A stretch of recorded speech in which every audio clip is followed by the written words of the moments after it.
I remember the first time I saw Owen Larkin. It was one of those blistering summer days, the kind that leaves you feeling sticky and tired. I was part of a dental outreach program, traveling to rural communities to provide free checkups.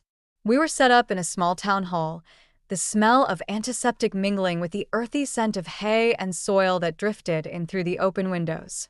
"Hey, you must be Marin," a deep voice said, snapping me out of my thoughts. I turned to see Owen, his broad shoulders filling the doorway. He had this easy smile, the kind that makes you feel like you've known him forever, and I couldn't help but smile back. "That's me," I replied, wiping my hands on my scrubs.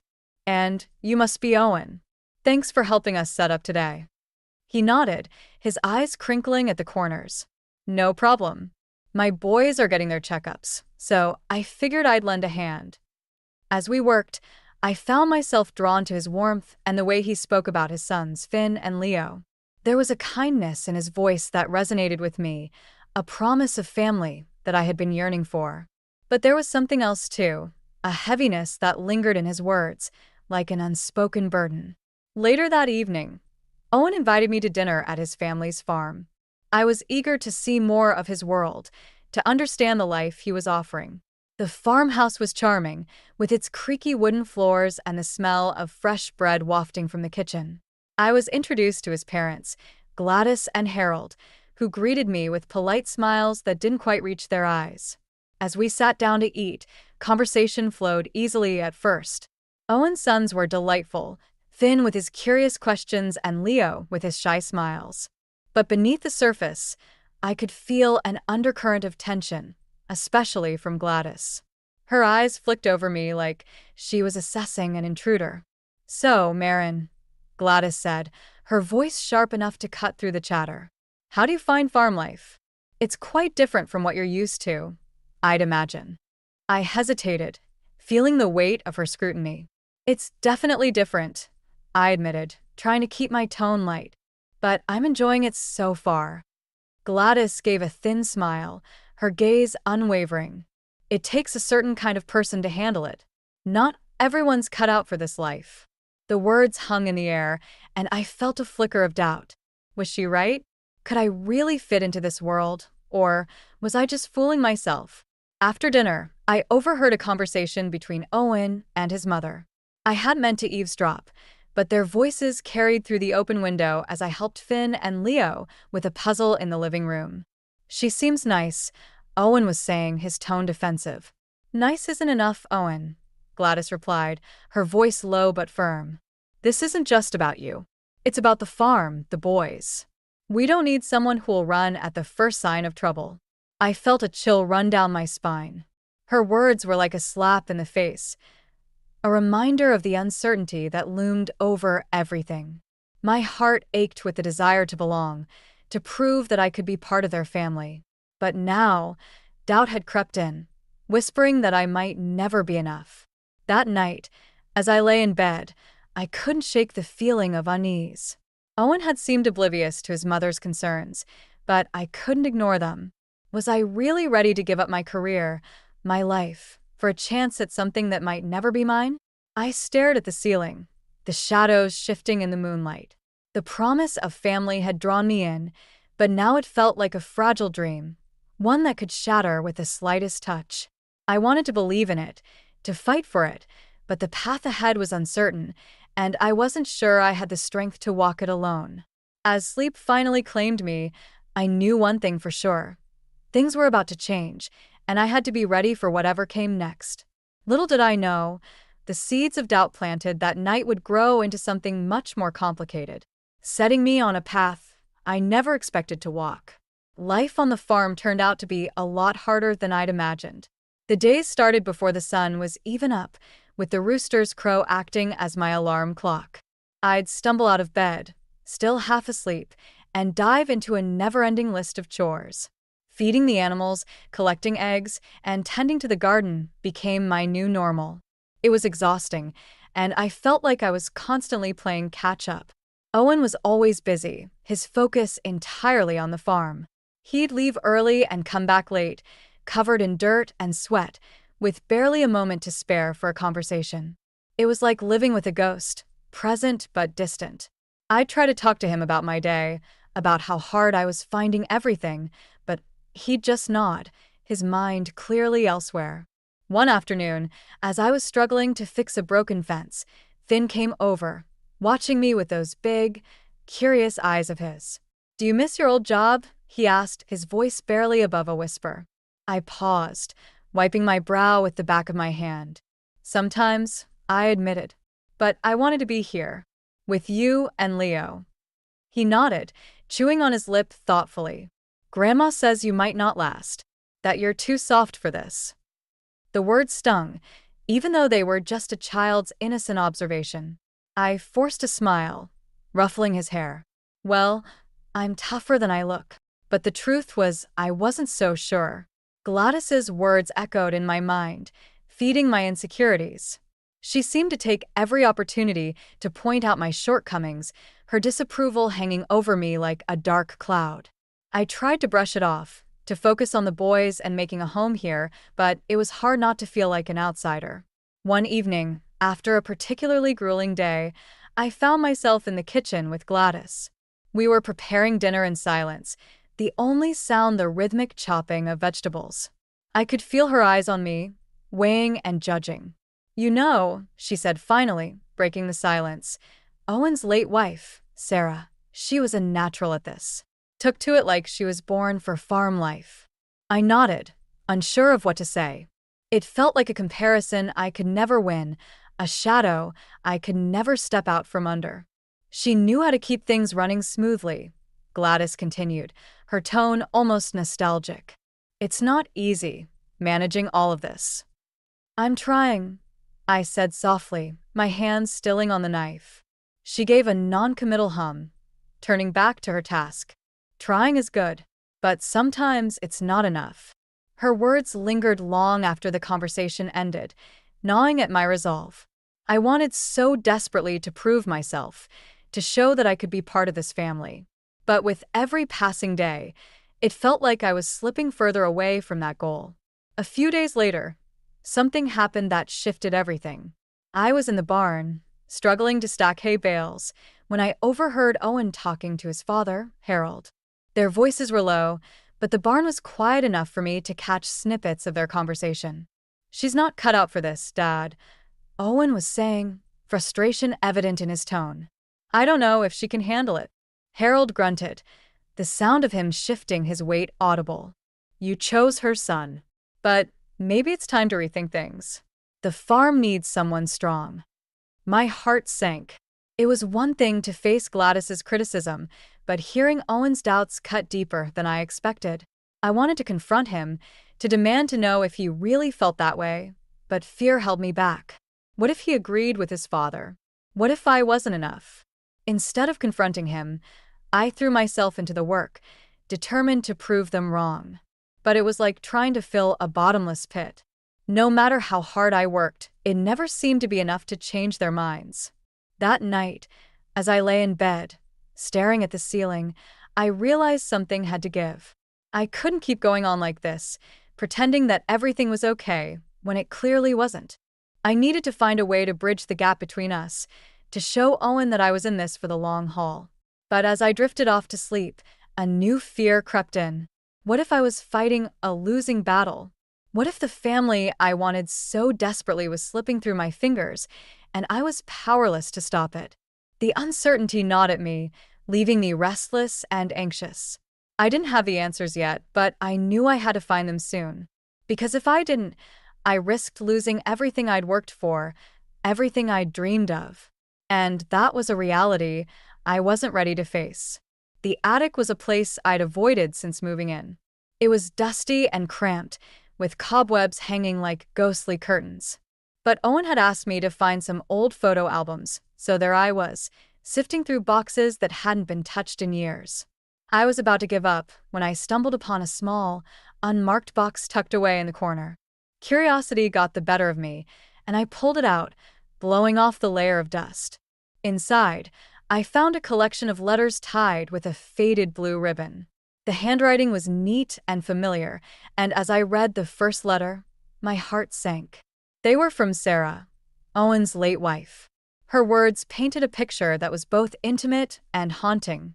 She wrote about feeling trapped, about the unyielding expectations from Owen's family, and the pressure to be someone she wasn't. It was like reading my own fears and doubts laid bare. The letters revealed a side of Owen's family I hadn't fully seen, a toxic undercurrent that had quietly eroded Sarah's spirit. She spoke of feeling isolated, of being judged for every decision, every misstep. It was a mirror of my own experience, and the realization hit me like a punch to the gut. I was still processing this when Owen called from downstairs, his voice pulling me back to the present. I quickly tucked the letters back in the box and hid it behind some old clothes. As I descended the stairs, my mind was racing. How much of what Sarah wrote was still true? Was I heading down the same path she had? That evening, the tension in the house was palpable. Owen seemed distracted, his mind elsewhere as we ate dinner in silence. I wanted to confront him, to ask about the letters, but the words stuck in my throat. Instead, I watched him, searching for signs that he was aware of the storm brewing around us. After dinner, I found myself alone with Gladys in the kitchen. She was washing dishes, her movements methodical and precise. I hesitated, then decided to take a leap. "Gladys," I began, my voice steady. "Did you know Sarah felt overwhelmed here?" She paused, her hands stilling in the soapy water. "Sarah was sensitive," she said finally, her tone dismissive. "Farm life isn't for everyone." But she felt trapped. I pressed, my heart pounding, like she couldn't be herself. Gladys turned to face me, her expression unreadable. "We all have our roles, Marin. It's about knowing your place and doing what's necessary." Her words lingered long after she left the room, a chilling reminder of the expectations that weighed on me. I felt a growing sense of urgency, a need to protect myself and the boys from the same fate that had befallen Sarah. The next day, while Owen was out in the fields, I called Joy. Hearing her voice was like a lifeline, a reminder that I wasn't alone. "Joy, I found something," I said, keeping my voice low. "Letters from Sarah." She was struggling just like I am. Joy was silent for a moment, then she spoke, her tone firm. "Marin, you need to think about what's best for you and the boys. If things are as bad as they seem, you might need to leave." Her words echoed in my mind, but the thought of leaving was terrifying. I'd worked so hard to build a life here, to be a part of this family. But now, I wasn't sure if it was worth the cost. That night, as I lay in bed, I couldn't shake the feeling that something had to change. The letters had opened my eyes to the reality of my situation, and I couldn't ignore it any longer. But how could I confront Owen without tearing everything apart?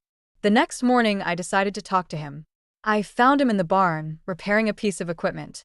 He looked up as I approached, wiping his hands on a rag. "Owen, we need to talk," I said, my voice firm. He nodded, setting the rag aside. "What's on your mind?" I hesitated, then took a deep breath. "I found Sarah's letters. She was struggling, Owen. Just like I am." His expression shifted, surprise giving way to something darker. "Those letters were private," he said, his voice tense. "I know," I replied, my heart racing. "But they're important. They show a side of this family that's hurting us." He looked away, his jaw clenched. "This farm is everything, Marin. It's my legacy, my responsibility. But what about us?" I asked, desperation creeping into my voice. "What about the boys?" He didn't answer, and the silence stretched between us, heavy and oppressive. I realized then that the farm would always come first for Owen, no matter the cost to his family. As I walked away, my mind was made up. I had to protect myself and the children, even if it meant leaving behind the dream I'd fought so hard to build.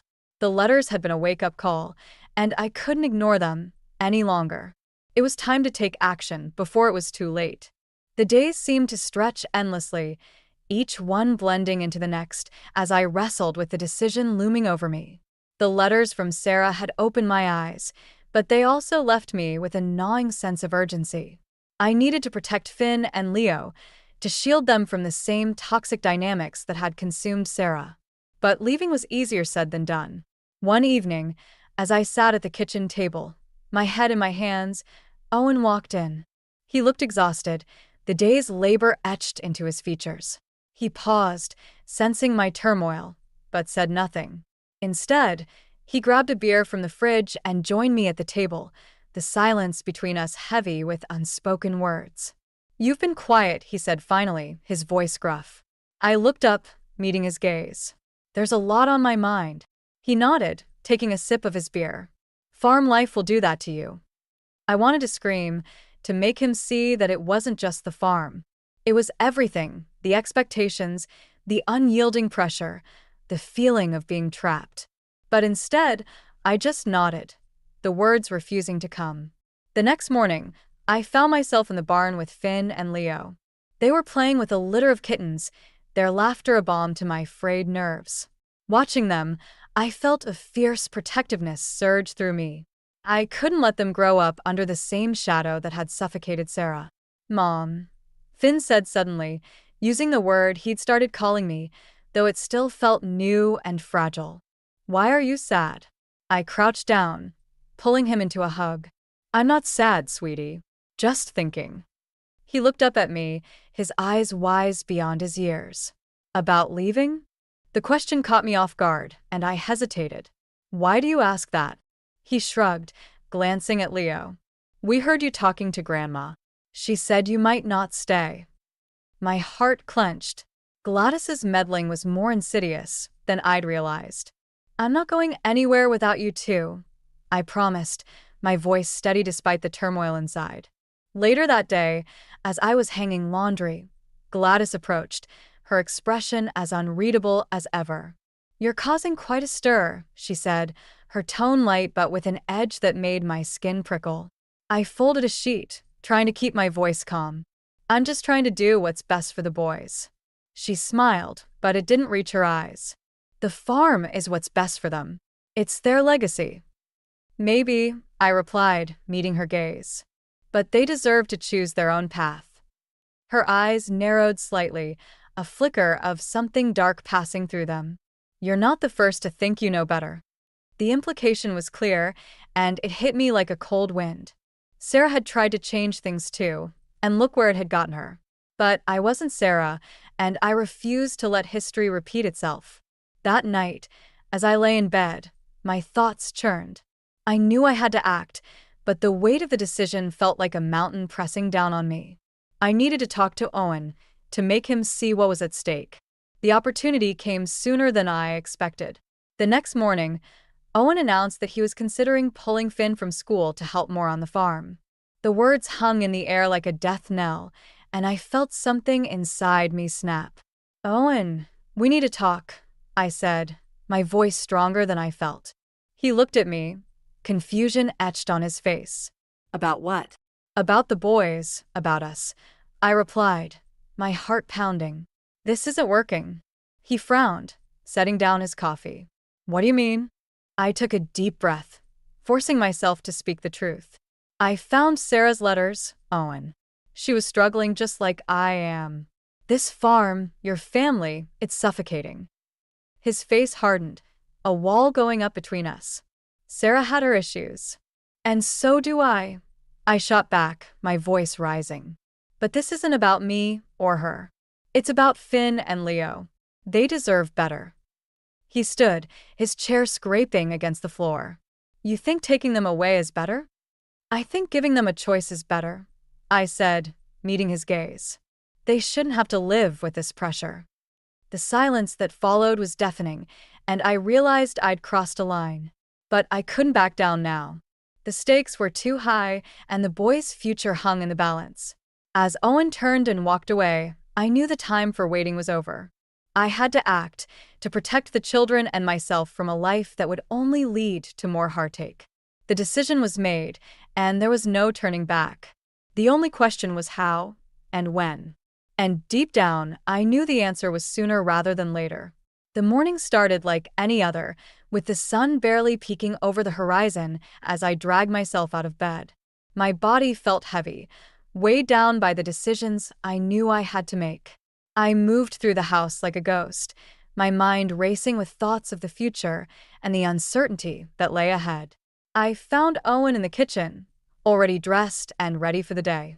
He glanced up as I entered, his expression unreadable. "We need to talk," I said, trying to keep my voice steady. He nodded, setting down his coffee cup. "About what?" "About Finn and Leo," I replied, my heart pounding. "And about us." His eyes narrowed slightly, a flicker of irritation crossing his face. "What about them?"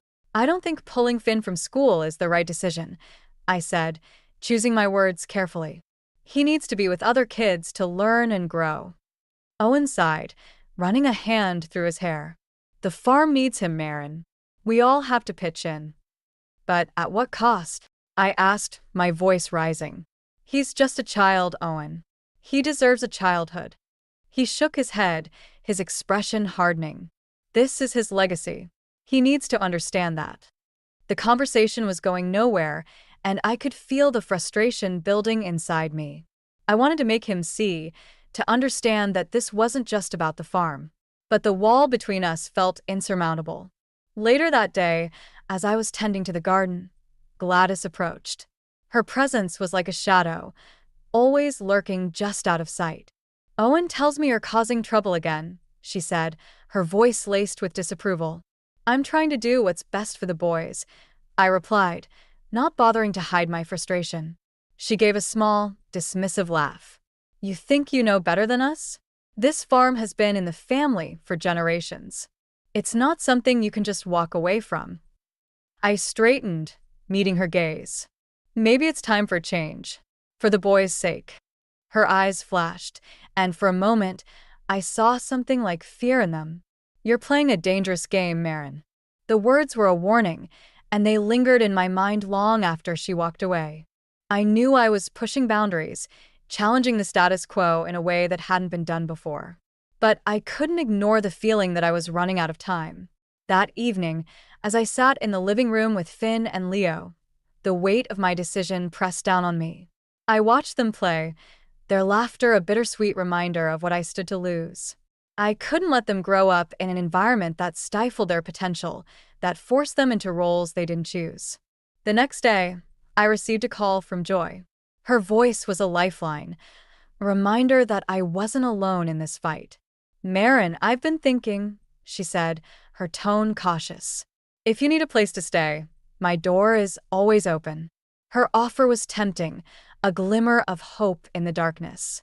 But the thought of leaving, of uprooting the boys from the only home they'd known, was terrifying. "I don't know if I can do it," I admitted, my voice barely above a whisper. "You have to think about what's best for you and the children," Joy replied gently. "Sometimes that means making tough choices." Her words echoed in my mind, and I knew she was right. I couldn't keep pretending that everything would work out if I just stayed the course. The time for action was now, before the situation became even more untenable. That night, I lay awake, staring at the ceiling as the house creaked and settled around me. I knew what I had to do, but the thought of actually doing it filled me with dread. I was on the brink of a decision that would change everything, and there was no turning back. The following morning, as I was preparing breakfast, Owen walked in, his expression tense. "We need to talk," he said, echoing my words from days before. I nodded, bracing myself for the confrontation. "Okay. I've been thinking about what you said," he began, his tone guarded. "About the boys." "And," I prompted, my heart in my throat. He hesitated, a flicker of uncertainty crossing his face. "Maybe you're right. Maybe they need more than just the farm." The admission was unexpected, a crack in the facade that had kept us apart. But before I could respond, Gladys entered the room, her presence like a cold wind. "You're not seriously considering this, are you?" she demanded, her voice sharp. Owen glanced at her, then back at me, his resolve wavering. "I don't know," he admitted, his voice barely audible. The moment of vulnerability was gone, replaced by the familiar tension that had become our norm. I realized then that I couldn't rely on Owen to make the right choice, not with his mother's influence looming over him. As I watched them argue, I felt a sense of clarity wash over me. I couldn't wait for Owen to change, to see things my way. I had to take matters into my own hands for the sake of my children and the future I wanted for them. The decision was made, and I knew what I had to do. It was time to leave, to build a new life where the boys could thrive, free from the shadows of the past. And this time, I wouldn't let anything stand in my way. The morning air was crisp, a stark contrast to the turmoil brewing inside me. I had spent the night tossing and turning, my mind a battlefield of fear and determination. I knew what I had to do, but the path ahead seemed fraught with obstacles and uncertainty. I found Owen in the barn, his back turned as he worked on repairing a piece of equipment. The sight of him, so absorbed in the farm, only fueled my resolve. I approached, my footsteps barely audible over the rustle of hay. "We need to talk," I said, my voice barely above a whisper. He turned, wiping grease from his hands. "What is it, Marin?" I took a deep breath, the words tumbling out before I could stop them. "I'm leaving, Owen. I'm taking the boys." His expression shifted from confusion to disbelief, then to anger. "You can't be serious." "I am," I replied, my voice steady despite the tremor in my hands. "This isn't the life I want for them. Or for me." He shook his head, a bitter laugh escaping his lips. "You think you can just walk away? This is their home." "It's not a home if it feels like a prison," I shot back, the words sharper than I intended. The silence between us was thick with tension, each of us unwilling to back down. I could see the hurt in his eyes, but I couldn't let it sway me. "Not now." "You're making a mistake," he said finally, his voice low. "Maybe," I admitted, "but it's my mistake to make." I turned to leave, my heart pounding in my chest, when his voice stopped me. "What about the farm? The legacy?" I paused, glancing back at him. "I can't sacrifice my happiness or the boys' future for a legacy. They deserve a choice." As I walked away, I felt both liberated and terrified. I had taken the first step, but the road ahead was daunting. I had no idea how I was going to make it work, but I knew I had to try. Back in the house, I found Finn and Leo playing quietly in the living room. Their innocence was a stark reminder of why I was doing this. I knelt beside them, my heart aching with the weight of what I had to say. "Boys," I began, my voice soft. "We're going on an adventure." Finn looked up, his eyes wide with excitement. "An adventure?" "Yes," I said, forcing a smile. "We're going to visit Aunt Joy." Leo's face lit up, and he clapped his hands. I love Aunt Joy. Their enthusiasm was infectious, but it also made the reality of our situation hit home. I was uprooting their lives, taking them away from everything they knew. But I had to believe it was for the best. As we packed a few essentials, I felt a pang of guilt. I was leaving behind more than just a house. I was leaving behind a dream I had once cherished. But dreams change, and mine had become a nightmare. Just as we were about to leave, Gladys appeared, her expression a mix of disbelief and disdain. "You're really going through with this?" I nodded, my resolve unshaken. "I have to." She shook her head, her eyes cold. "You're making a big mistake, Marin. You'll regret this." "Maybe," I said, echoing my earlier words to Owen. "But I have to do what's right for us." Her gaze lingered on me, and for a moment, I thought I saw a flicker of something like regret. But it was gone as quickly as it had appeared, replaced by the familiar mask of disapproval. As we drove away from the farm, I felt a mix of fear and relief. The road stretched out before us, a path to a new beginning. But the weight of uncertainty hung over me, a constant reminder of the challenges ahead. When we arrived at Joy's, her warm embrace was a balm to my frayed nerves. She welcomed us with open arms, her home a sanctuary from the storm we'd left behind. "You did the right thing," she assured me, her voice a steady anchor. I nodded, though doubt still lingered in the back of my mind. "I hope so." As the boys settled in, I felt a glimmer of hope. We were safe, for now, but the future was still uncertain. I knew Owen wouldn't let us go easily, and the thought of what might come next filled me with dread. But for the first time in a long time, I felt a sense of agency over my life. I was no longer a passive participant in my own story. I was writing a new chapter, one where I could build a life on my own terms. The journey ahead would be difficult, and I couldn't predict what challenges we might face. But I was ready to fight for the life I wanted for myself and for the boys. And that, I realized, was the first step toward true freedom. The city buzzed with life, a stark contrast to the quiet isolation of the farm. It was a new world, filled with possibilities, but also uncertainties. Joy's apartment was a refuge, a sanctuary where the boys and I could begin to heal. But even here, the shadows of the past lingered, a reminder that our journey was far from over. I was in the kitchen, trying to focus on making dinner while the boys played in the living room. My mind kept drifting back to the farm, to the confrontation with Owen and the look in his eyes when I told him we were leaving. It was a mix of disbelief and betrayal, emotions that mirrored my own. Joy entered, her presence a calming balm. "How are you holding up?" she asked, her voice gentle. I shrugged, trying to muster a smile. "Better, I think. It's just a lot to process." She nodded, understanding in her eyes. "You've been through so much, Marin, but you're stronger than you know."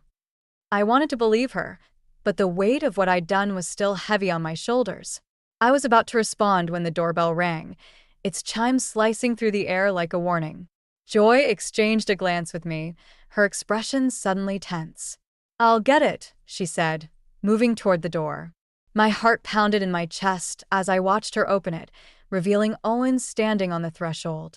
He looked different, the usual confidence in his stance replaced by something more vulnerable. "Marin," he said, his voice a mixture of relief and desperation. "We need to talk." I hesitated, glancing at Joy.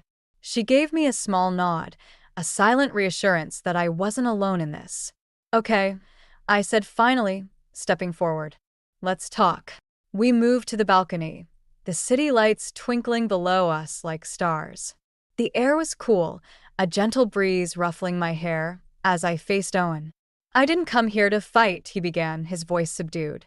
I need to understand." I crossed my arms, trying to steady my racing heart. "Understand what, Owen?" "Why you left," he said, his eyes searching mine. "Why you took the boys." I took a deep breath, the words tumbling out before I could stop them. Because I couldn't stand by and watch them become trapped in a life they didn't choose. I couldn't let them lose their childhood. He nodded slowly, pain flickering across his face. "I thought I was doing what was best for them. For us."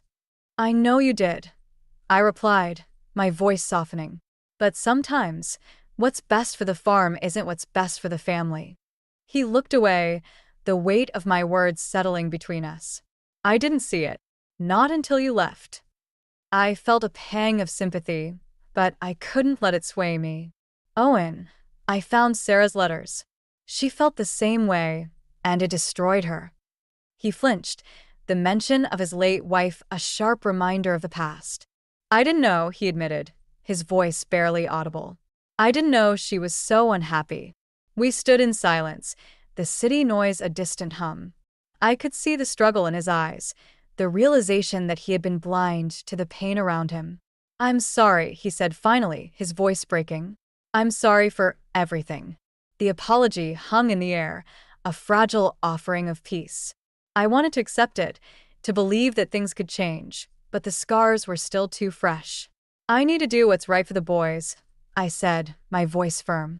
"They deserve a chance to find their own path." He nodded, a flicker of understanding in his eyes.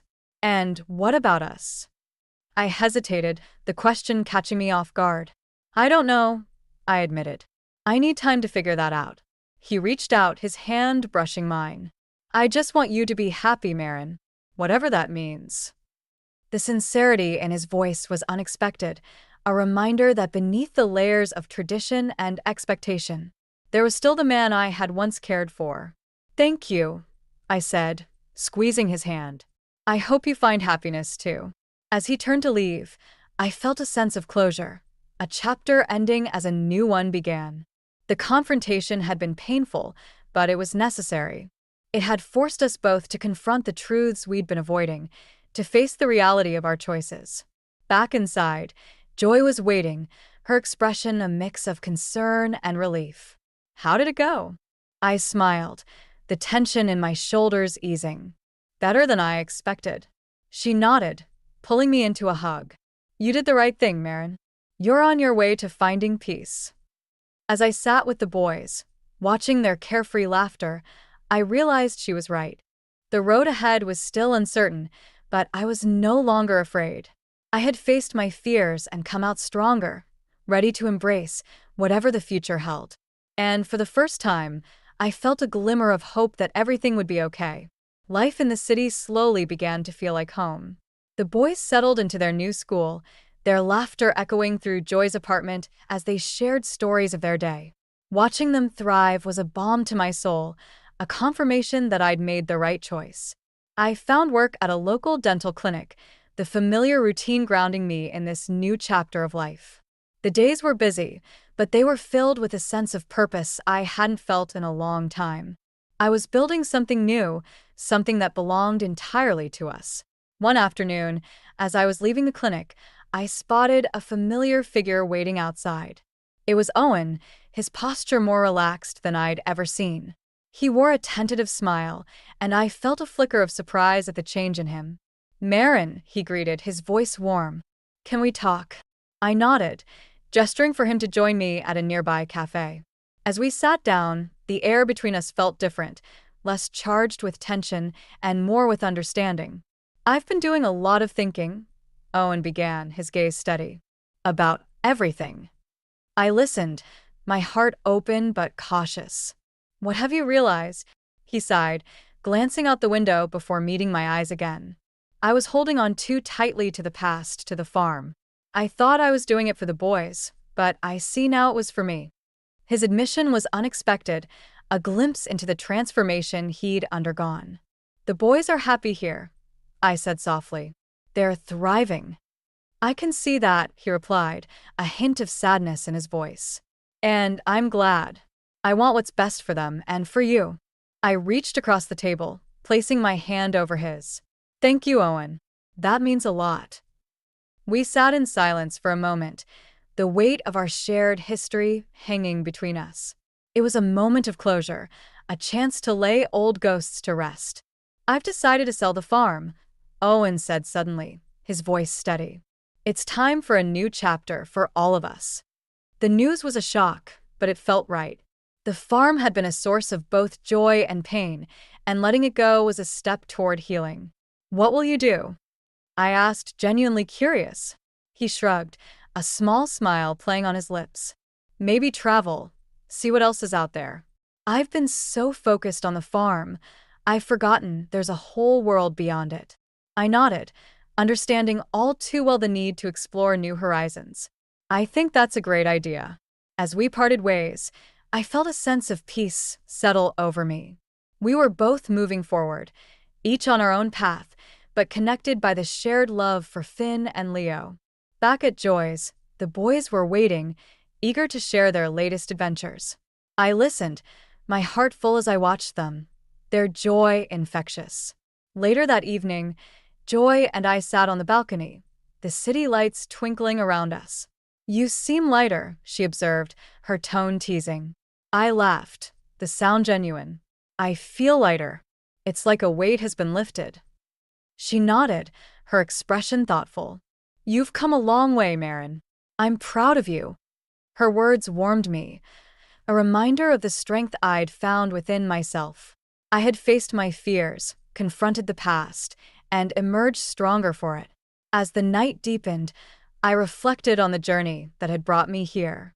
It had been filled with challenges and heartache, but it had also taught me the true meaning of family and the importance of standing up for what I believed in. The future was still uncertain, but I was ready to embrace it, confident in the knowledge that I had the strength to face whatever came next. The next morning, as I prepared breakfast, a letter arrived in the mail. It was from Owen, his handwriting familiar and comforting. Inside, he expressed his gratitude for the time we'd shared and his hopes for the future. It was a heartfelt apology, a promise to be there for the boys in whatever way they needed. I smiled, tucking the letter away. It was a reminder that healing was a journey, not a destination, and that forgiveness was a gift I could give myself. As I watched the boys play, their laughter filling the room, I knew we were going to be okay. We had found our place, and with it, the family I had always yearned for. The journey wasn't over, but it was one I was ready to continue, with love and hope guiding me forward. And that, I realized, was the greatest gift of all. You barely visit anymore. Marriage should be your priority, not this silly career, Lydia snapped, her cold eyes boring into me. Milo shifted uncomfortably beside me, on the floral-patterned couch. Mom, Elise works hard. You don't have to be so hard on her. Lydia waved her hand dismissively. She needs to focus on her duties as a wife. When are you two going to start a family? I clenched my jaw, fighting the anger bubbling inside me. This wasn't the first time Lydia had made digs about my job and criticized me as Milo's wife. But today, on our rare joint day off, it stung more than usual. My career is important to me, I said evenly, proud of myself for not raising my voice. And we've discussed children. We'll have them when the time is right for us. Lydia's eyes narrowed. For you, you mean?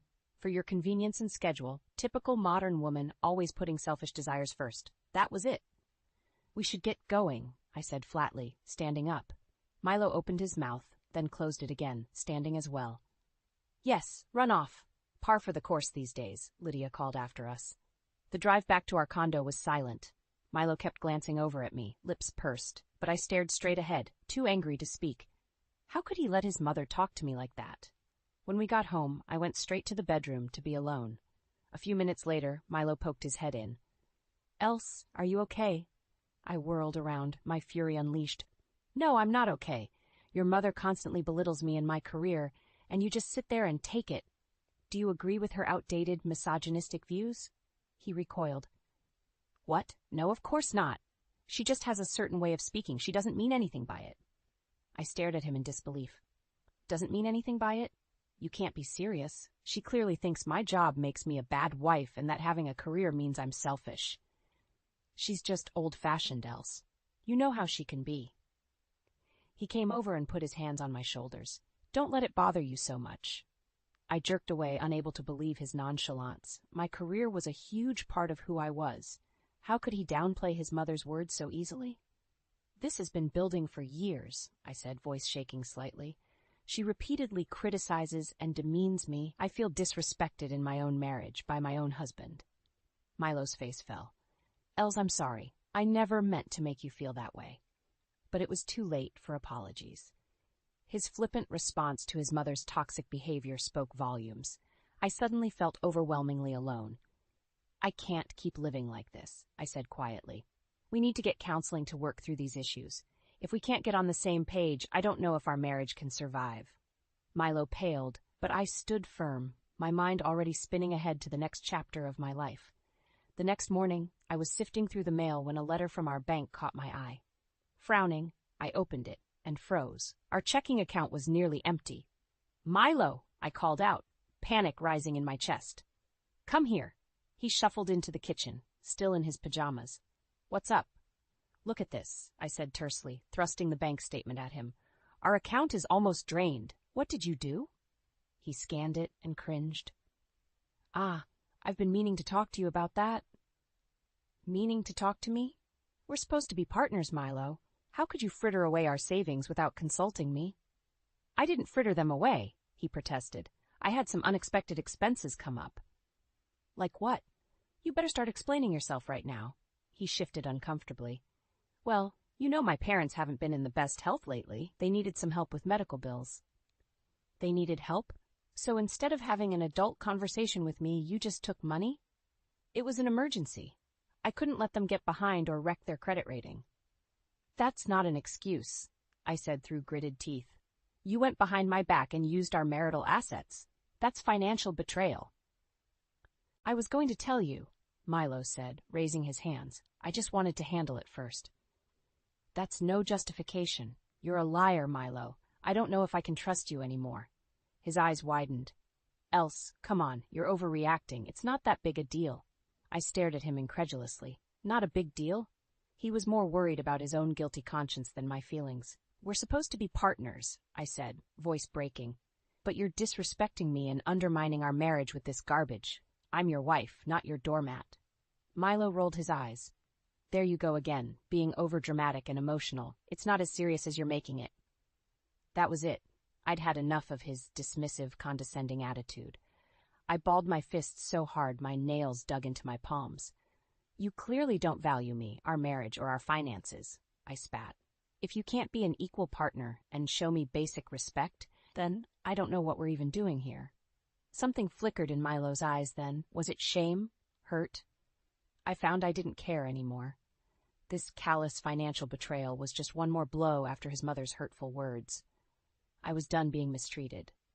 I'm going to stay with Angela for a few days, I said, voice icy calm. Maybe some time apart will give you perspective. I stormed past him, grabbing my purse and keys.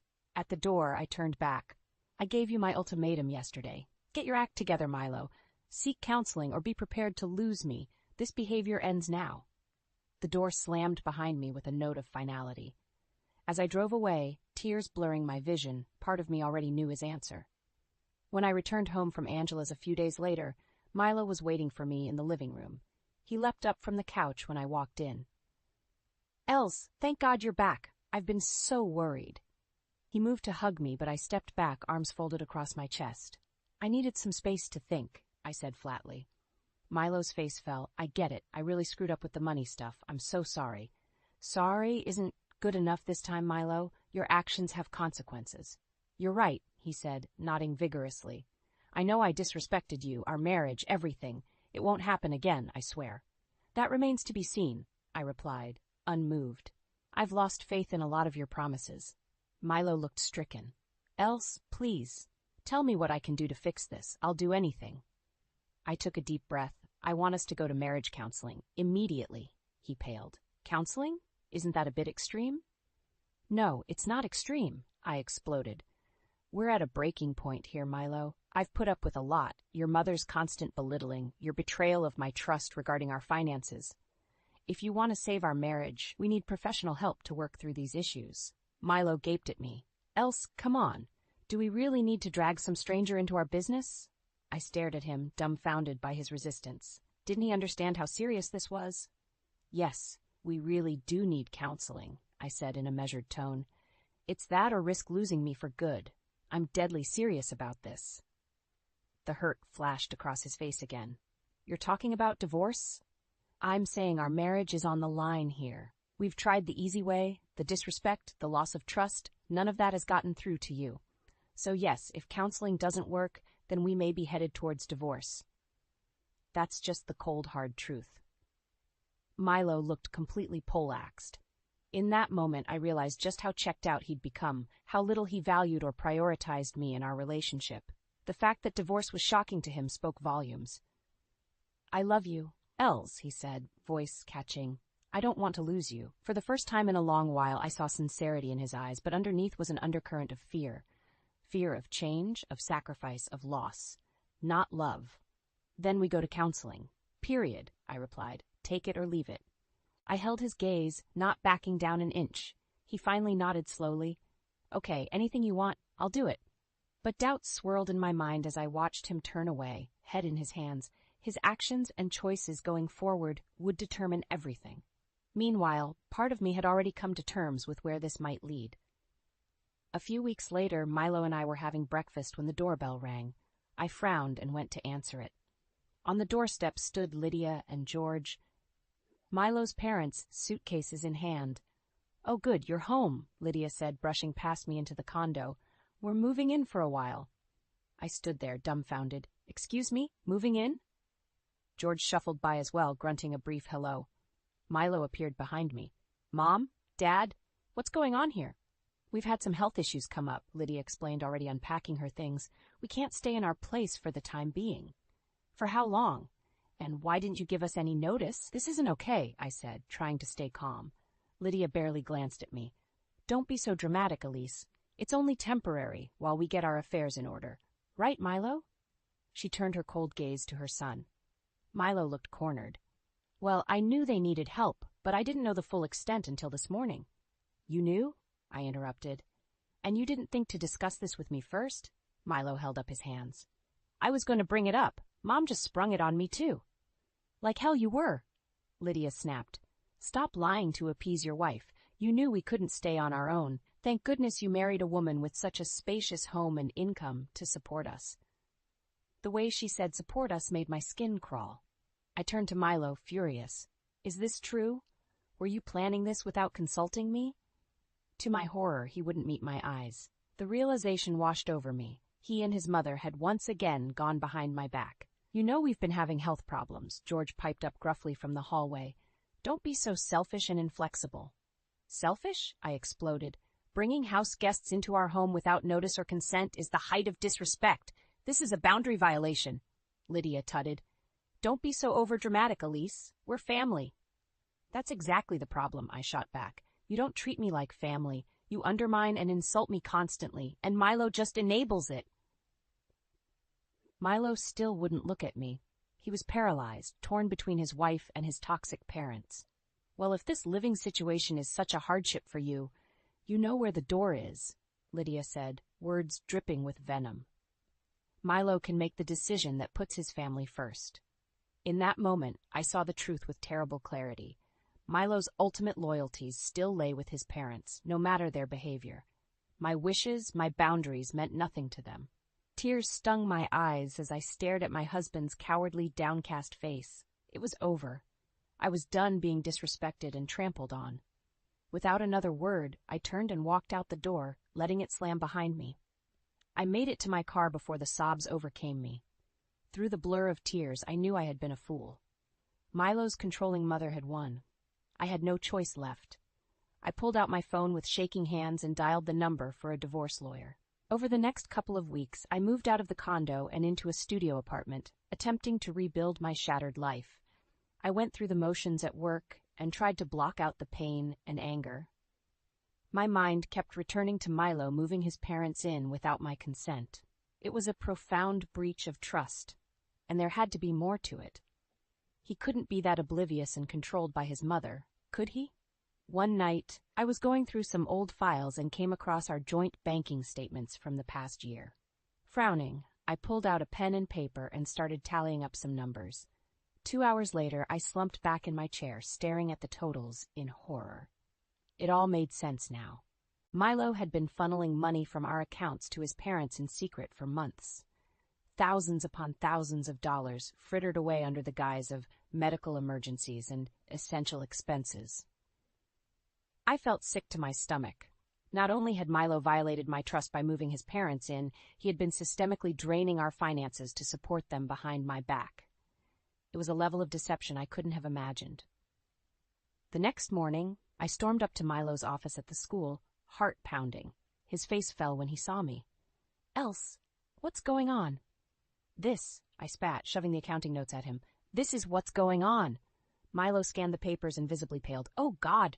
Oh, God is right!" I exploded. "How could you do this, secretly siphoning our money for over a year? Do you have any idea the level of betrayal here?" "Else, I was going to tell you. I swear, I just hated disappointing you." "This is so far beyond disappointment." I was shaking with rage. "You've been lying to me for months, using joint marital assets to fund your parents' lives. It's financial infidelity." Milo hung his head. "I know. It spiraled out of control before I could fix it." "Spiraled?" I laughed bitterly. "You made the choice to deceive me repeatedly. I just can't believe you'd stoop this low." "Please. You have to understand. They really did have emergencies and nowhere else to turn." "Don't give me that." I cut him off. "This is about your inability to set boundaries with your toxic, manipulative mother. Always has been." Milo looked up, shame and hurt warring on his face. I almost felt bad for a moment until I remembered he had brought this upon himself. "I can't be with someone who repeatedly violates my trust and boundaries," I said, my voice shaking. "Someone who values his parents' whims above his own wife's needs and well-being. It's over, Milo." The words hung in the air. Deep down, part of me realized I'd already made my choice. "Else, no, please." Milo reached for me, but I jerked away. "It's done," I said flatly. "I'll have my lawyer begin divorce proceedings." Milo let out a soft sob. But I refused to give in to sentiment. He had made his choices, and there were consequences. I turned and walked out, holding my head high. There was no more energy left for me to waste on him and his poisonous family. From here on out, I needed to focus on myself. As I got in my car, I took a deep, shuddering breath. A strange sense of calm came over me. I was free. A few weeks after I told Milo I was divorcing him, I received a frantic call from Angela. "Elise, you have to get over here right now. It's an emergency." My heart leapt into my throat. "What's going on? Are you okay? Just come quick. It's about Milo and his family. I'll explain when you arrive." I raced over to Angela's, cursing traffic the whole way. When I burst through her door, she was pacing anxiously. "Thank God you're here. Lydia and George showed up with all their crap, demanding to stay with me." "What?" I stared at her, aghast. "Why on earth would they come to you?" "They got kicked out of your place. Milo said he can't afford to keep supporting them anymore after the divorce expenses." I seethed, furious that Milo and his parents still felt entitled to bleed me dry. Of course they want to mooch off someone else. Typical. "I turned them away, obviously," Angela went on.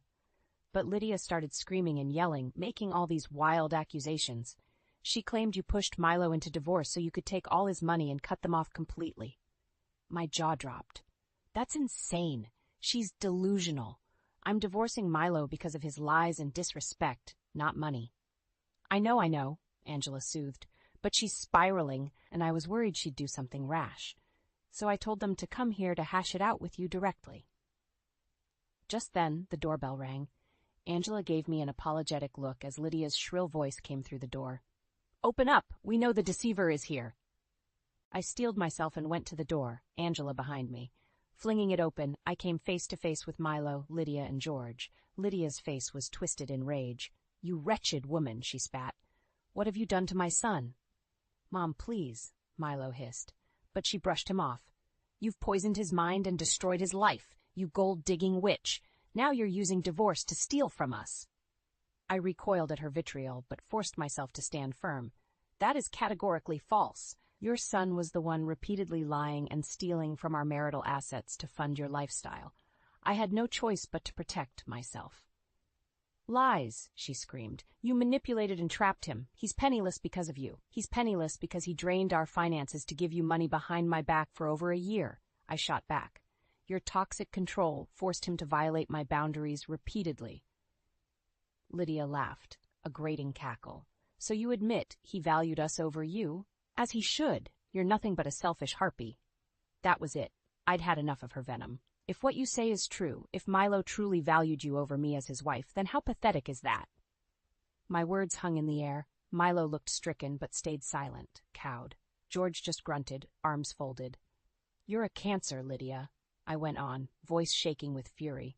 "And Milo let you infest and destroy our marriage so he could keep appeasing you. It's sick." I stared at my soon-to-be ex-husband, filled with a maelstrom of emotions. But underneath it all was pity. "I'm divorcing a mama's boy too weak to stand up for himself or his wife," I said quietly. "How sad for you both." Lydia's mouth opened and closed, but no sound came out. I had deflated her bluster. "Now get out," Angela interjected firmly. "You're not welcome here." She closed the door in their stunned faces. I sank down onto a chair, emotionally drained. As the shouts started up outside, I realized I was finally, truly free. The toxic grip had been severed. It was time to reclaim my life. As I sat with Angela that day, watching Lydia and Milo through the window as they cursed and ranted, something shifted inside me. Their vitriol no longer had the same sting. I felt numb, detached. After they finally stormed off, Angela turned to me with a worried look. "Are you okay? I'm so sorry you had to go through that." I took a deep breath and slowly let it out. "I'm fine. Better than fine, actually." Angela searched my face, confused. "What do you mean?" "I mean I'm done letting them have power over me. That chapter of my life is closed." I thought for a moment. "In fact, I'm not going to just passively end things with Milo. I'm taking control." Angela sat back, surprised. "Taking control how?" "By getting justice." I stood up and began pacing, energy coursing through me. Milo systematically depleted our marital assets for over a year, giving that money to his vile parents behind my back. It was illegal and unethical on multiple levels. Angela nodded slowly, catching my meaning. So you're going to go after them, legally and financially?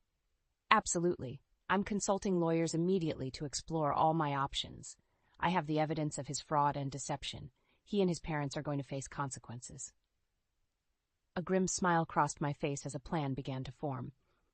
In fact, I may handle things a bit more creatively than just the legal angle. What are you thinking? Angela asked warily. Milo and Lydia have always dismissed me as some inconvenient, emotional modern woman who didn't know her proper submissive place, I explained. They underestimated me. I paused, picturing both their smug, sneering faces. I'm going to make them realize the full extent of exactly what kind of strong, capable woman I am. I'm going to utterly dismantle their world and status, just as they tried to do to me. Angela's eyebrows shot up. Damn, girl, you sound like a woman on a warpath. Damn right, I replied, eyes flashing. They messed with the wrong modern woman. Over the next few days, I immersed myself in research and planning. I met with a lawyer well-versed in financial crimes and divorce, laying out the full scope of Milo's betrayal with documentation. We began gathering additional evidence of the money trail, tracing the funds he had diverted to his parents over the past year. The lawyer assured me we had enough for criminal and civil charges of fraud, misappropriation of marital assets, and more. But I didn't stop there. I consulted a private investigator to dig deeper into Milo and Lydia's backgrounds and activities. I wanted to expose every shady financial dealing, every personal and reputational skeleton they tried so hard to hide. The investigator turned up a host of illicit activities from Lydia's past, tax evasion, unpaid debts galore, even a messy sex scandal that had been neatly swept under the rug. It confirmed my instinct that her holier-than-thou facade hid monstrous hypocrisy and moral failings. As the puzzle pieces came together, I began to set my plan in motion. There would be 3 stages. First, I would go scorched earth legally and financially, draining Milo and his parents of every last ill-gotten resource. Second, I would systematically expose and publicize Lydia's sordid history and criminal activities, completely dismantling her pedestal in the community. Finally, I would make an example of Milo to ensure full accountability. With each step planned out, I felt a sense of strength and purpose I hadn't experienced since my life with Milo unraveled. I was in control now.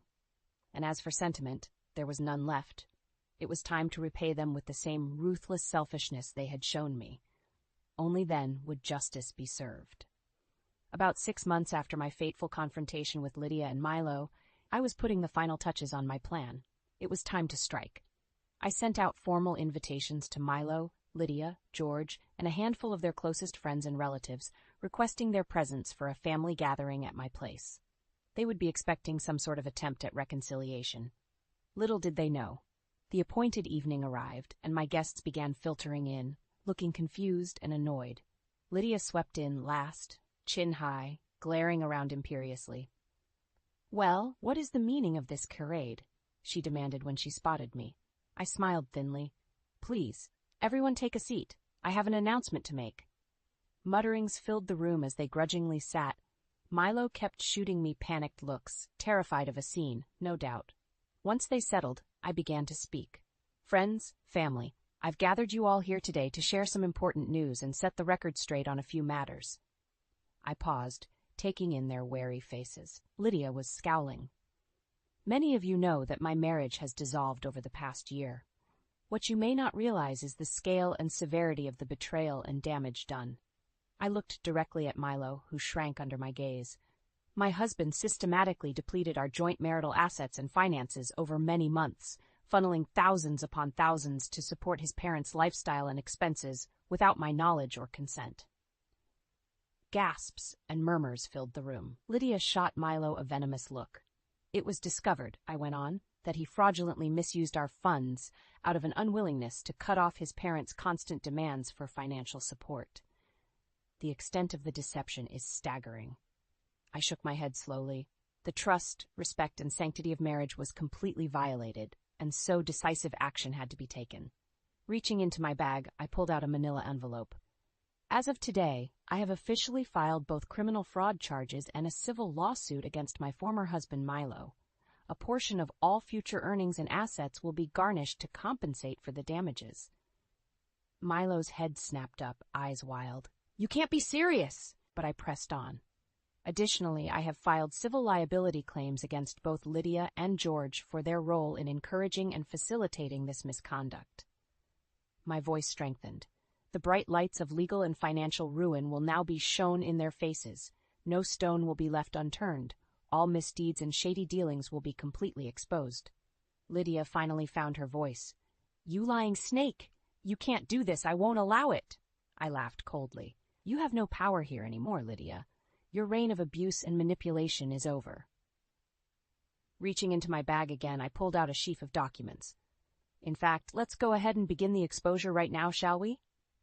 I started detailing Lydia's long history of criminal transgressions, tax evasion, insurance fraud, illegal offshore accounts, shady business dealings, even her little sex scandal that she thought stayed buried.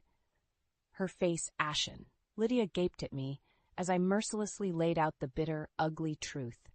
Around the room, shock and revulsion rippled through the guests, utterly dismantling the vain, holier-than-thou facade she had carefully constructed over the years, showing the world the real Lydia, a grasping, immoral hypocrite. She had no one to blame but herself. I finally fell silent. Lydia could only whimper denials through trembling lips. Looking around the room, I saw the dawning horror and disgust on every face, even Milo's. Her house of lies and illusions was crumbling.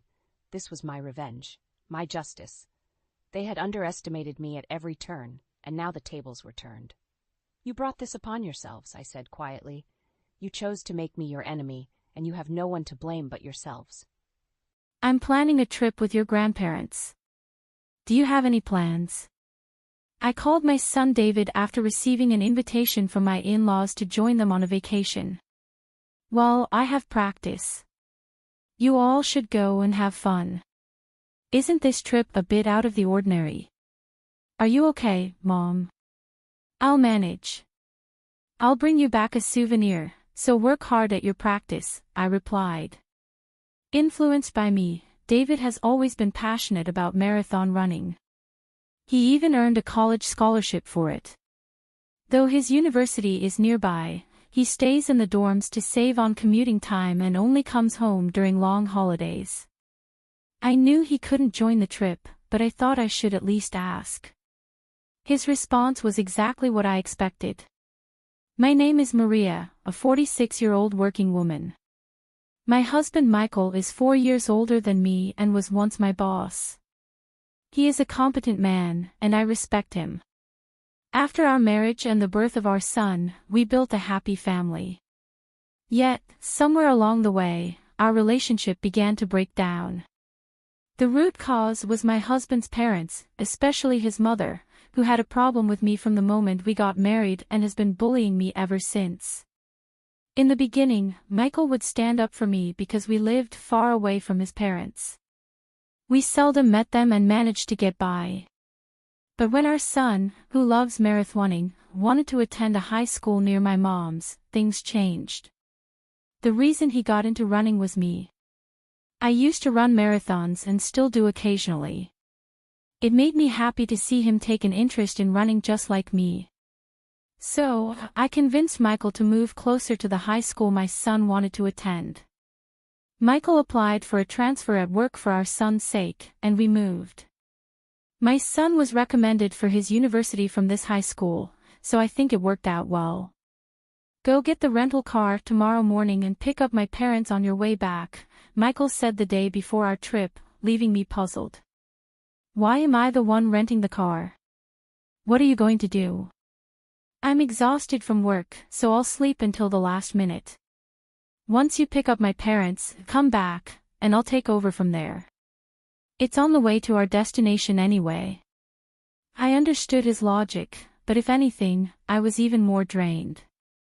Despite working similar hours, I handled all the household chores. Reflecting on it, we used to share household tasks equally. However, since moving closer to his parents, their frequent visits disrupted this balance. Whenever his mother caught Michael doing housework, she vehemently opposed it. Housework is the wife's job. It's not something the breadwinner should do, isn't that right, Maria? His mother's intense gaze overwhelmed me, and I found myself nodding in agreement.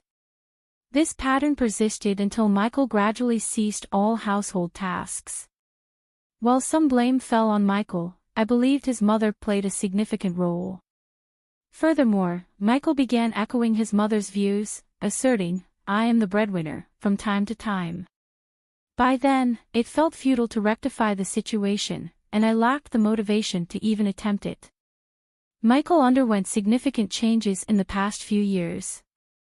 His work performance appeared to decline, and he often directed his frustrations towards me. However, I found that arguing back only led to more trouble, so I chose to accept the situation. It seemed like the least stressful way to live.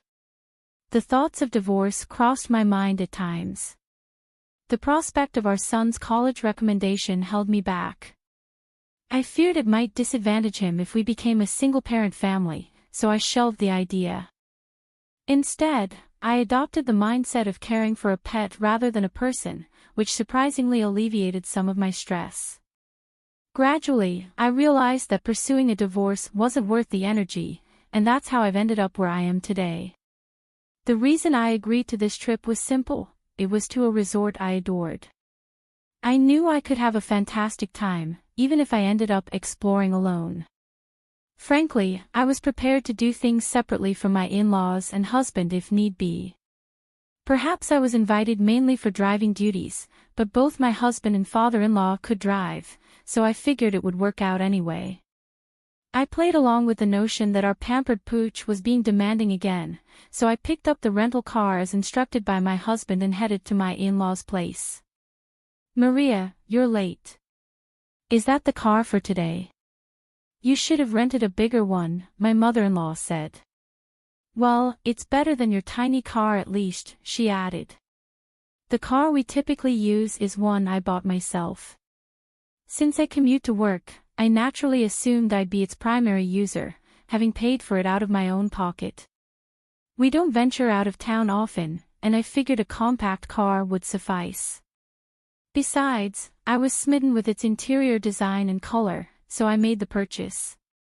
Yet, my husband would help himself to it without asking and even chauffeur his parents around in it. To make matters worse, my mother-in-law criticized the car size and treated me as if I could only afford a modest vehicle. I suggested they use my father-in-law's car for the trip, but he was reluctant to let others drive it and didn't want to take on the entire driving responsibility himself. Consequently, we opted to rent a car. However, I wasn't consulted about any of this. I merely discovered I'd be responsible for picking up the rental car and driving it, with them comfortably settled in the back seat. It left me tempted to suggest they handle their own transportation. In the end, despite my husband's initial promise to share the driving duties, he slept for the entire journey. My father-in-law refused to drive unless it was his own car, leaving me to navigate the entire trip to our destination with my husband dozing in the passenger seat. My father-in-law incessantly criticized my driving, nitpicking suggestions after it was too late or questioning my decisions at traffic lights. It was nothing but needless stress. Adding to the chorus, my mother-in-law chimed in, disparaging my driving skills.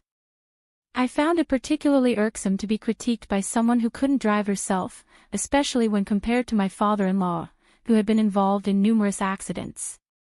Despite suggestions for him to relinquish his license, my mother-in-law stubbornly insisted he was merely unlucky and a proficient driver.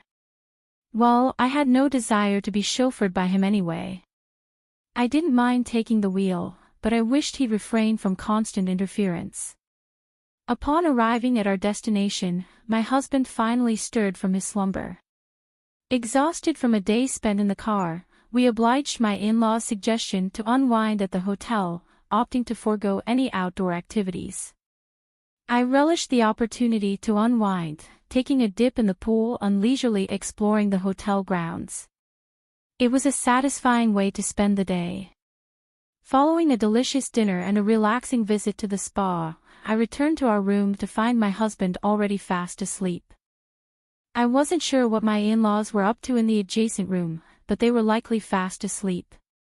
After enjoying it in our room, I settled into bed. When I awoke to the crisp morning air, my husband was still sound asleep.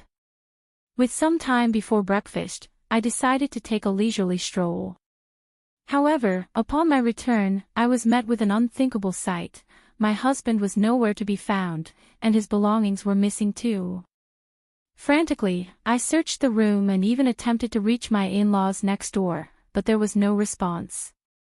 At the front desk, I learned they had already finished breakfast an hour earlier than I had been told. It seemed they had left me behind. Additionally, I was left to settle the checkout process alone. Was my mother-in-law's offer to cover our stay just a ruse?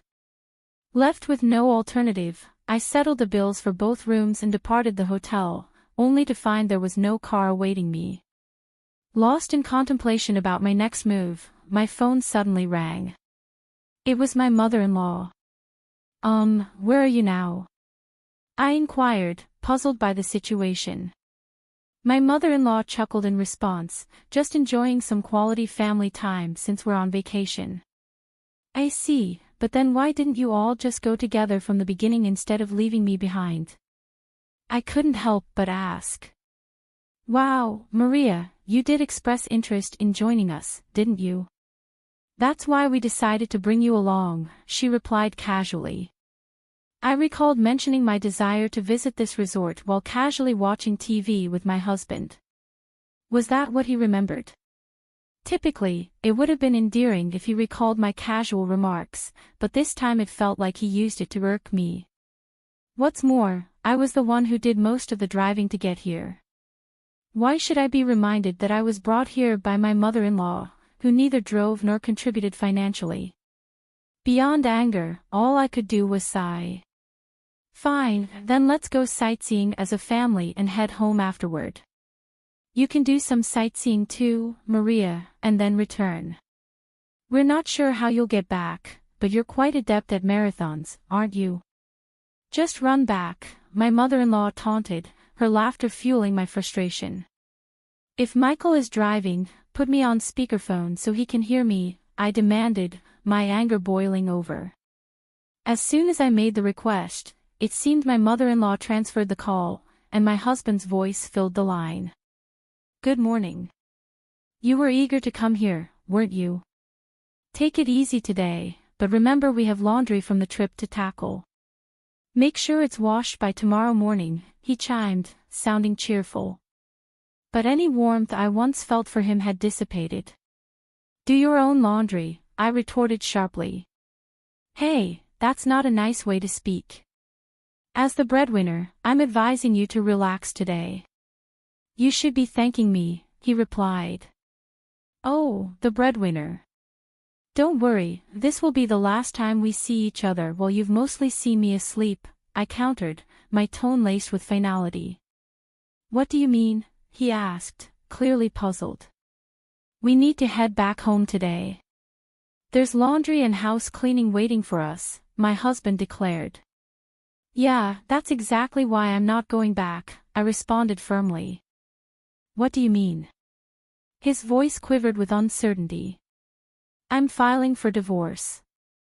Remember 6 months ago when you told me you met your soulmate, your childhood friend, and you were planning to marry her? The one who moved back to your hometown after her divorce?" I reminded him, feeling a surge of emotion. It had been about 6 months since I confronted my husband, sensing something was amiss. He confessed he had reconnected with his childhood friend and believed she was his true love. He wanted to divorce me and marry her to support her and her child as a single mother. He handed me the pre-filled divorce papers, but I couldn't bring myself to agree to end our marriage. We didn't speak for days afterward until he realized he needed my help with household chores. Eventually, he asked me to forget his previous words, but I couldn't simply disregard them. I began gathering evidence of his infidelity. I found myself pondering whether Michael had orchestrated this trip to win me over. The conversation we had occurred roughly 3 months ago, shortly after I quit my job. As I voiced my thoughts, I could hear the surprise in my in-laws' voices on the other end of the speakerphone. It seemed this was the first they were hearing about their son's job resignation.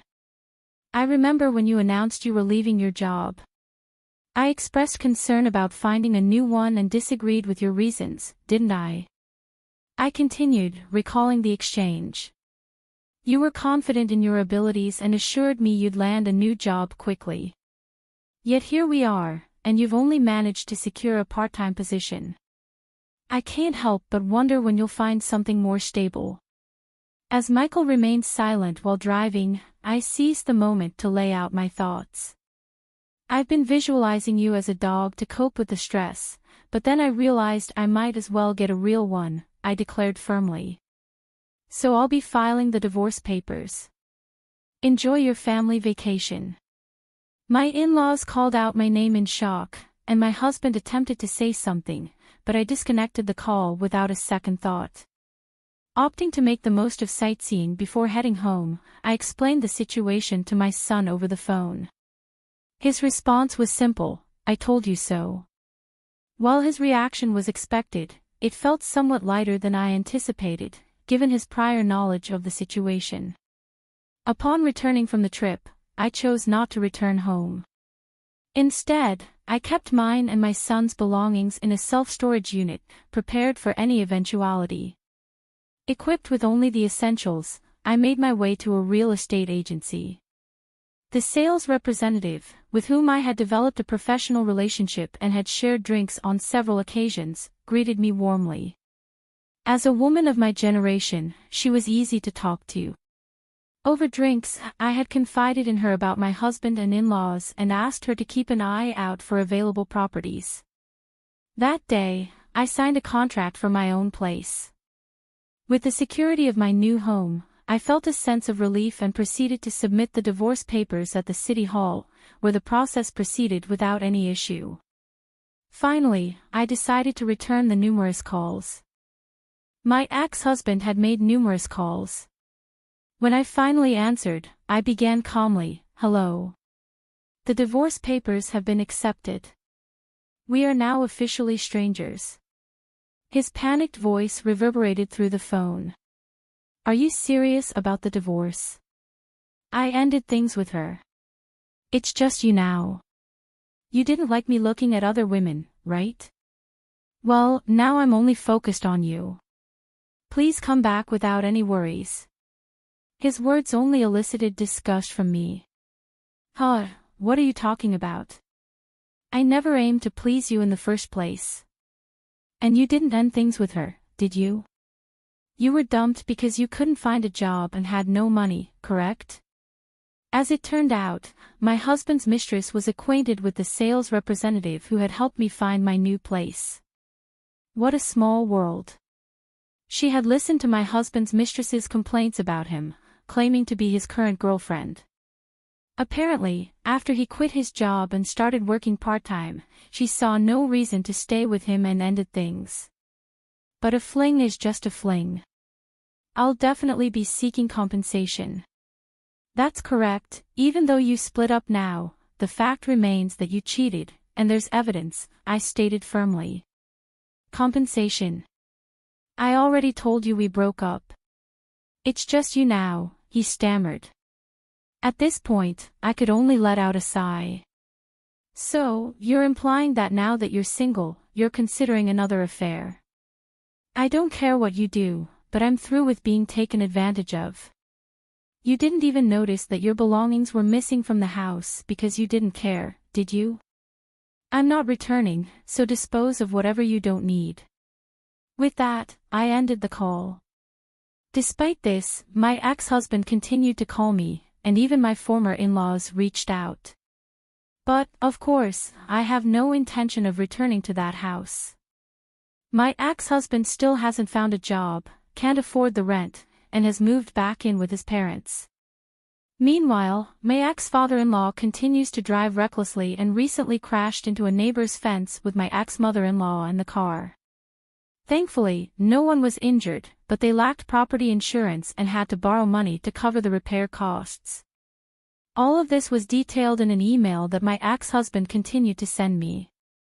I find his misfortune somewhat amusing. While I don't respond, I haven't blocked his emails either, quietly enjoying the spectacle. After moving to a pet-friendly property, I welcomed a small dog into my life and discovered that I found more joy in caring for a pet than for people. My son, concerned about my solitude, has begun visiting on weekends, a shift from his previous pattern of only coming during extended holidays. Each day is now filled with fulfillment. Perhaps this weekend, I'll revisit that resort town for the first time in a while. Getting married? Then live with me and take care of me. That's the eldest daughter's job, right? My mother said this completely selfish thing. Up until now, I had always been burdened with household chores and childcare. It seems he plans to continue to burden me with these even after marriage.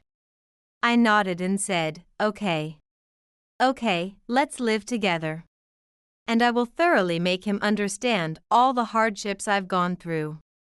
He better regret it. Thinking this, I smirked. My name is Emma. I am 28 years old and work at a company.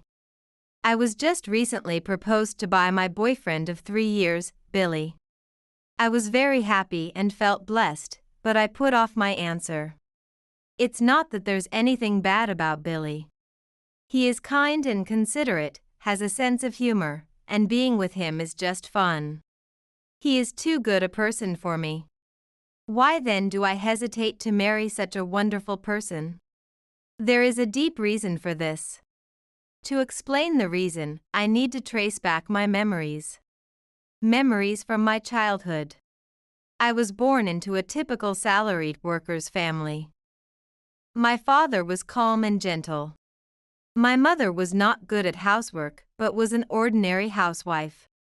I had an older brother 2 years my senior and a younger sister 2 years my junior. It was peaceful days. Everything changed after my brother, 5 years my junior, was born. Soon after his birth, my father passed away. Fortunately, my father had a large life insurance policy, so we were not troubled by money. I remember my mother casually mentioning that the amount was enough to continue our peaceful days as long as we didn't splurge. If my mother had worked part-time then, perhaps the future would have been different. But my mother, who had always been a housewife, did not work. Furthermore, it was as if the reins were off after my father's death. And she even abandoned household chores. The house became a mess. Despite not doing household chores, my mother disliked the house being messy and chose to make her child, me, do it. At that time, my sister and brother were still young. But I had just started elementary school. Yet, my mother would say, a child who is free should do housework, and made me clean. She also pushed the care of my young brother onto me. A demanding brother, not yet 2 years old. No way could a child who had just started elementary school take care of him. I could barely go to school, but as soon as I returned home, I was immediately set to cleaning and shopping, and taking care of my brother. I also did the cooking, peeling vegetables while cutting my fingers, getting burned while stir-frying. Of course, in the beginning, nothing I made turned out well. Cleaning only made things messier, and my brother cried all the time. The food I cooked was inedible. Then my mother's scolding would immediately follow. You're useless. Why can't you do anything right? Your brother is smart and does well in his studies. And your sister has a cute face and is popular. Only you are ordinary and have no redeeming qualities. Can't you at least do household chores properly? Indeed, my brother did well in his studies even without attending cram school. My sister had a very cute face, unlike my ordinary one. But, why am I, also a daughter of the same mother, the only one burdened with housework and childcare while my siblings are exempted? Why am I the only one strictly scolded for my mistakes, when even my own mother can't do much? Now that I am an adult, I understand how abnormal the situation was at that time. But as a child, I didn't understand. Being called a failure and ugly, I felt down, thinking I was a useless child. Every time I saw my siblings being loved by my mother, I tried harder, hoping to be loved myself. I worked hard at household chores and childcare, but my mother never praised me once.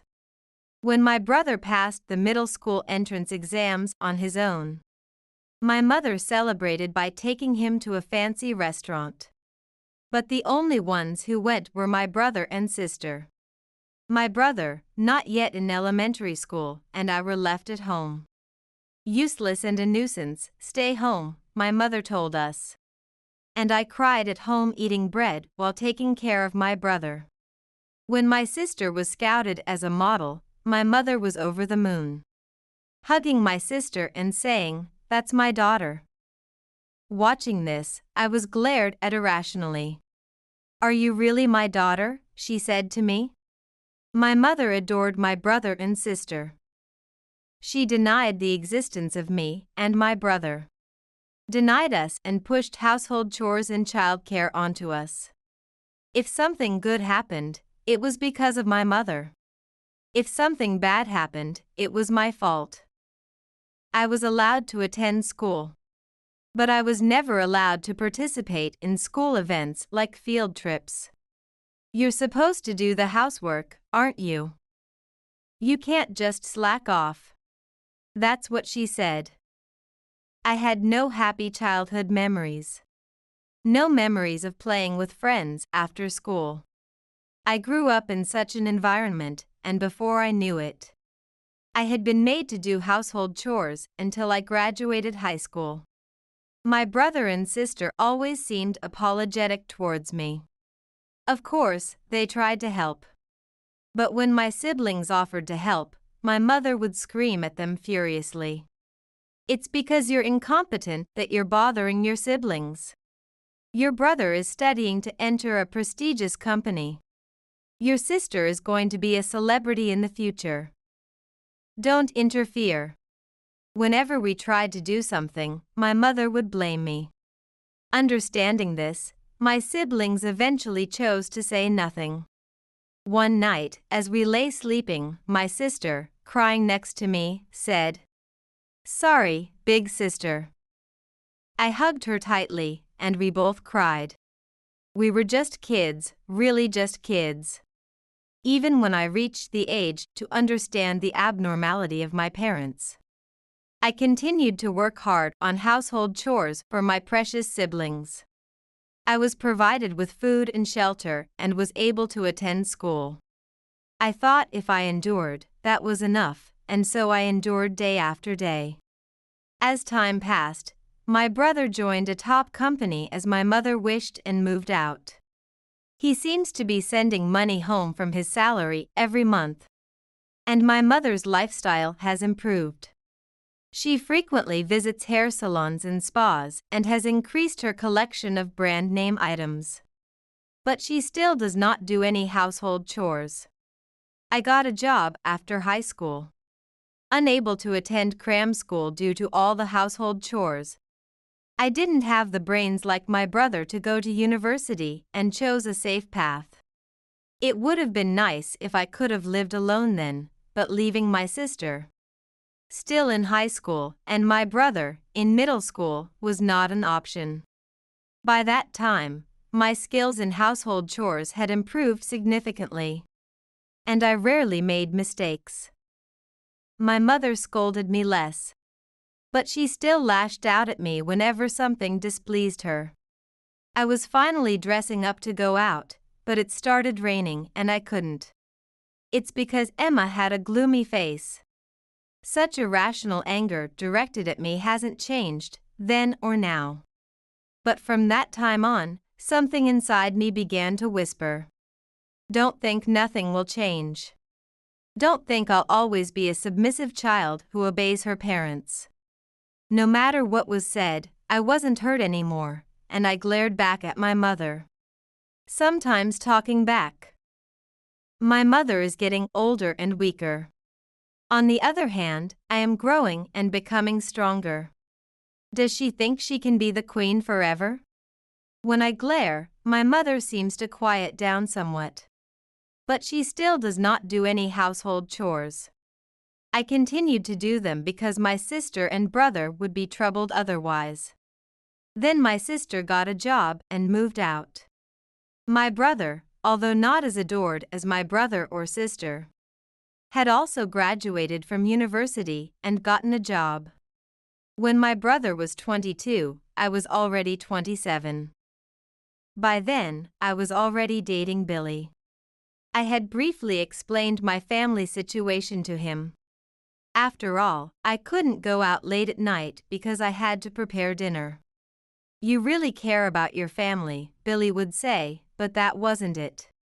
Yes, I was working hard for my siblings, but I didn't want to be lumped together with the word family. Still, I hesitated to talk about my mother's true nature. After all, if I told him about such an intense mother, Billy might leave me. Call me a coward if you will. For me, who was not loved by my mother, Billy's presence, who loves me, is irreplaceable. I don't want to lose him, I want to be with him forever. I want to be in a normal relationship where we love and are loved. Yet, when he proposed, I hesitated. What is there to hesitate about? That's what I think to myself. My siblings have already moved out. My brother got married last year and started a family. My brother is working hard, saving money. He says he'll move out once he's saved a certain amount, and that's supposed to be soon. If that's the case, I could leave when my brother does. But thinking about that suddenly makes me feel sick. My head hurts. My stomach hurts. I feel nauseous. Ah, I see, I don't want to leave home. I have to stay with my mother. Because I'm a failure, a misfit, unloved by my mother. I have to do the household chores to finally be recognized by my mother. I shouldn't get married. I convinced myself and closed my eyes. All that spread before me was darkness. Darkness that had been spreading since I was a child. I had given up, thinking the darkness would continue. But that's not true. Suddenly, light shone through. I opened my eyes. Before me was Billy, with a gentle smile. Billy? Who said Emma shouldn't get married? Who said you can't be happy? There's no such rule, right? At least, I'll show you happiness. Huh? I will make Emma happy. Trust me, it's okay. But I'm a selfish person, so I'll definitely accomplish what I've said. I'll definitely make you happy. So, please marry me. Talking about my mother was a whim. I wanted to tell him how worthless I was and that I wasn't worthy of him. But Billy's response was unexpectedly gentle. Overwhelmed by his kind gaze, I clung to him and cried. Crying and crying, just crying. Thank you. Please take care of me, I said. That moment, my vision cleared and it became dazzlingly bright. I wanted to marry Billy. I wanted to end my current life. The time of looking down was over. From now on, I decided to look forward. With that resolution, I found myself standing in front of my mother. What? Without taking her eyes off the TV and reaching for a snack with a drink in her hand, my mother asked, "Hurry up and make some snacks. That's about all you can do." Mom, I'm getting married. Huh? It was then that my mother finally looked at me. How many days had it been since my mother really looked at me? My mother, who always commanded something, spoke without looking at me. Sitting down, she looked up at me. I, standing, looked down at her as she frowned. Getting married? What about the house? Are you abandoning your brother? I just talked to him, and he said he's moving out when I get married. I see. My mother's expression didn't change as she responded indifferently. So, we're living together. Huh? Getting married? Then live with me and take care of me. That's the eldest daughter's job, right? Saying something utterly selfish. My mother turned her gaze back to the TV as if there was no more to discuss. Not even a single word of congratulations, even though her daughter was getting married. Watching my mother's attitude, various emotions surged within me. And before I knew it, my mouth had automatically said, okay. Okay, let's live together. My mother, who had lived a selfish and self-centered life, had kicked my life around. If she wants to live together, fine. But don't think you can live as carefreely as before, right? I watched my mother drinking leisurely and smirked. After that, Billy and I got married. We registered our marriage and took a commemorative photo. We didn't have a ceremony because neither of us wanted one. After registering, Billy immediately moved into our house. Yes, the beginning of our living together. I'm telling you first, don't ever hesitate with my mother. I had said it many times beforehand, but I emphasized it again, and Billy nodded with a smile. Yeah, don't worry. After all, it was your mother who wanted to live together. I'll do as I please. Yeah. Emma, you too, you're my wife now. And this is your home. Do as you like, okay? Saying so, my husband smirked. I nodded and smirked as well. Well, shall we begin? I thought to myself, rolling up my sleeves, unknown to my mother. Day 1 of living together. What's this? Why isn't my breakfast ready? Emma, are you slacking off? Good morning, Mother. We're both leaving soon, so please prepare your own breakfast. Let's go, Emma.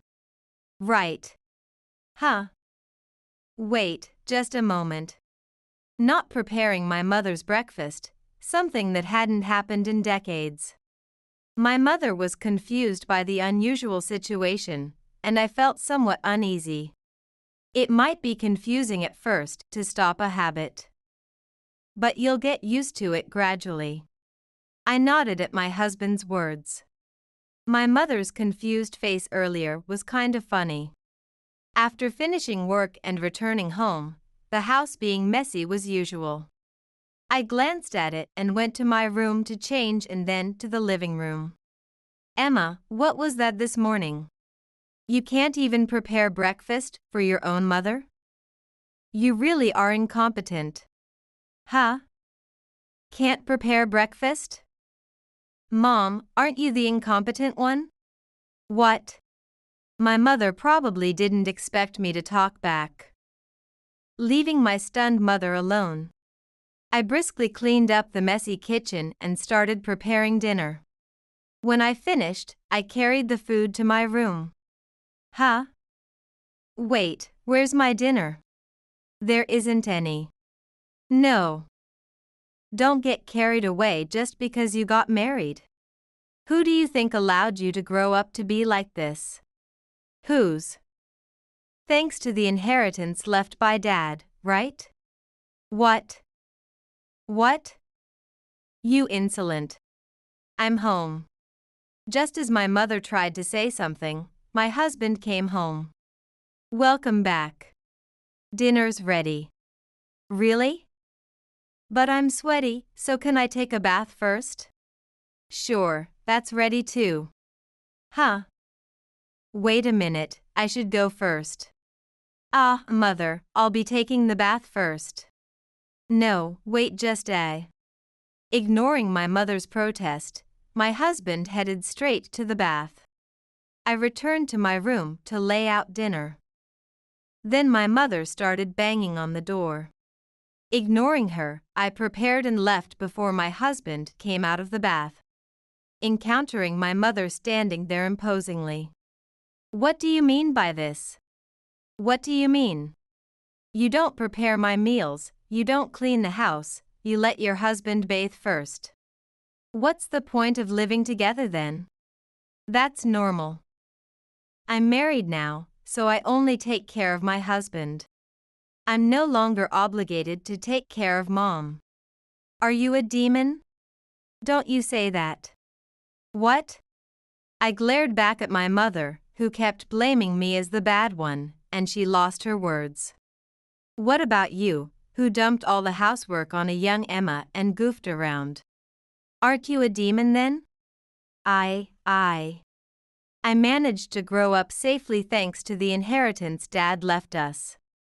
We could live off that money. "But Mom, you did nothing. Do you think you raised me?" "Of course. How? You let me do all the housework while you goofed around. You doted only on my brother and sister and ignored me and my brother.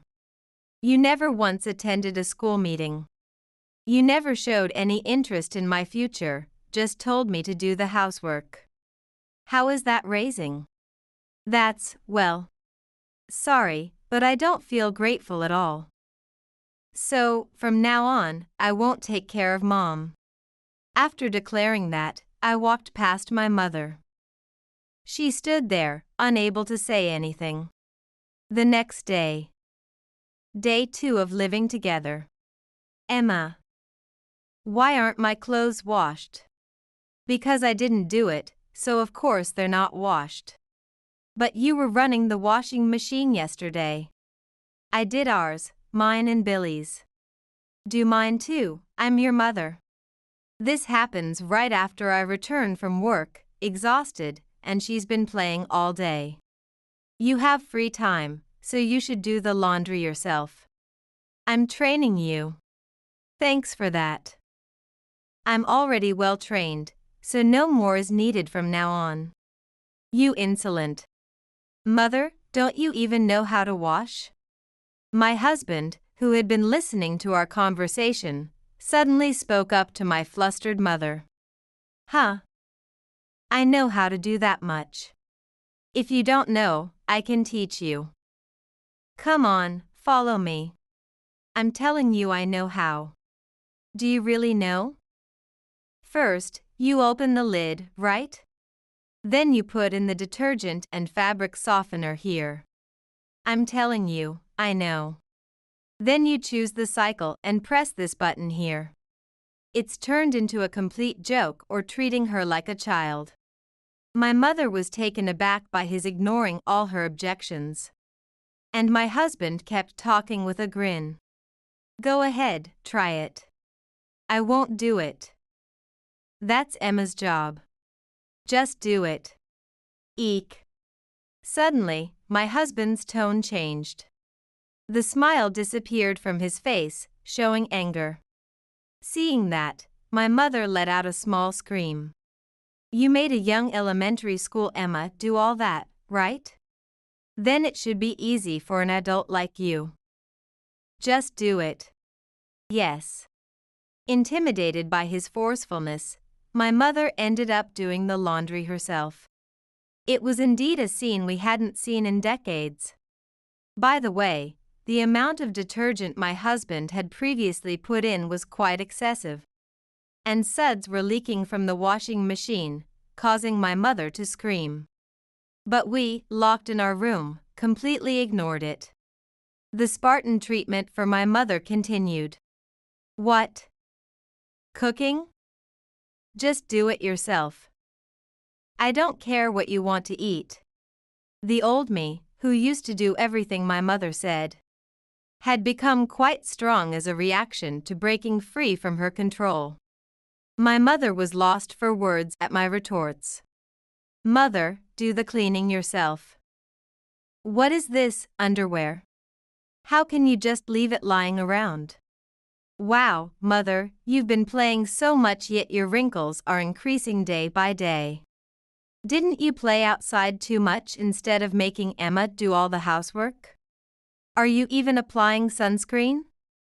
Before calling Emma incompetent, you should reflect on your own inability to manage yourself.